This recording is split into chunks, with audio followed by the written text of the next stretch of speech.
Welcome back into 626 here on your Friday morning, heading into Halloween weekend. So let's get you in the spirit this morning with a little spooky science. Mr. Science, Jason Lindsey, joining us once again live on Skype this morning, terrifying our brains with knowledge today. Jason, great to see you as always.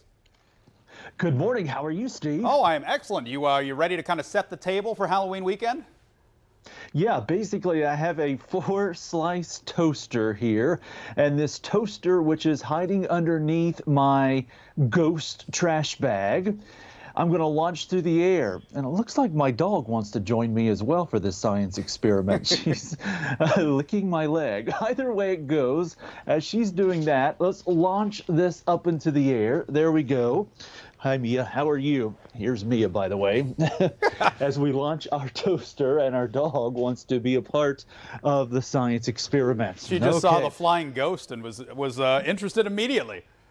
Exactly. So our toaster wasn't flying, but the bag was flying through the air as we added a lot of heat to the actual bag from the toaster. As I'd mentioned, it was a 4-slice toaster, so my toaster is haunted. Is your toaster haunted, Steve? I hope not. My toaster is usually just filled with bagels, so. Yeah. You don't put eggs in a toaster? Not so much. No. Okay, so underneath the science table here, inside of here, I have something really cool. It's called acetone. It's something that you might use to remove the fingernail polish from your fingernails. Then I found this cup of witches. What's going to happen, Steve, if I place this inside of here? Do you have a hypothesis? I think it's going to melt. That's my hypothesis. Yeah, that's a good hypothesis. We call it dissolve. I'm going to place it in here, and you will notice how the cups will start to dissolve. Let's get a little bit closer, and you'll notice it's bubbling, it's fizzing. And the reason why is because these cups are made of smaller pieces, and those small pieces are being unstuck together by using the acetone. And our witch, it's dissolving all over the place. Here she goes right here. You don't know any witches, do you? There it goes right there. You can have all kinds of fun with this. We'll go ahead and take the witch's hat off, but you will notice as I lift this up, it gets really goopy and gross. Yeah, look at that. Styrofoam, you can break it down pretty quick, so don't go try to grab some acetone and dump it into a styrofoam cup because the bottom will fall out of it. Pretty cool. Melting witch, or dissolving is the science word we like to use. Ready to move on to the last one? Let's do it. Okay, I have a hairdryer. And then I have this pumpkin, which is hollow. You can get it at your local craft store, department store. In my pocket, I have the eyeball of the last anchor that sneezed. You'll notice it right here. I'm going to make these float in the air. So air's going to push up and gravity's going to pull down. Air's going to push up, gravity's going to pull down. We'll start with the eyeball. We'll see if it goes higher than the pumpkin. Notice I'm watching you with my third eyeball.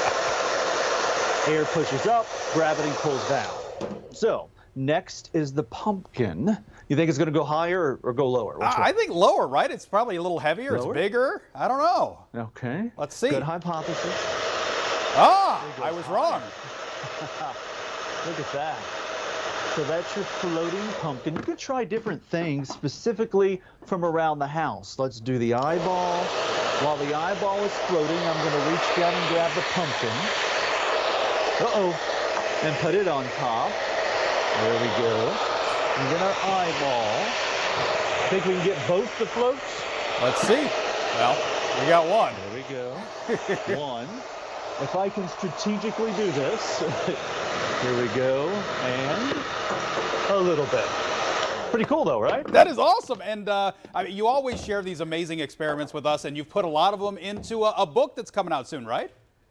Yes, big science experiments for little kids. It will hit bookstores all across America, including there in your area, coming up on November the 9th. But you can pre-order. All you got to do is go to hookedonscience.org. One of my favorite ones in the book, Steve, is using a pine cone as a weather station. So you can use a pine cone by predicting the weather, use it, set it there at your house, it'll let you know when it's going to rain and when it's not. Wow, that's incredible. I can't wait to see it. I can guarantee you that we're going to head out and a lot of people are going to go out and grab that book because we love having you on the show. Jason, great stuff as always. Happy Halloween. Thanks again for joining us.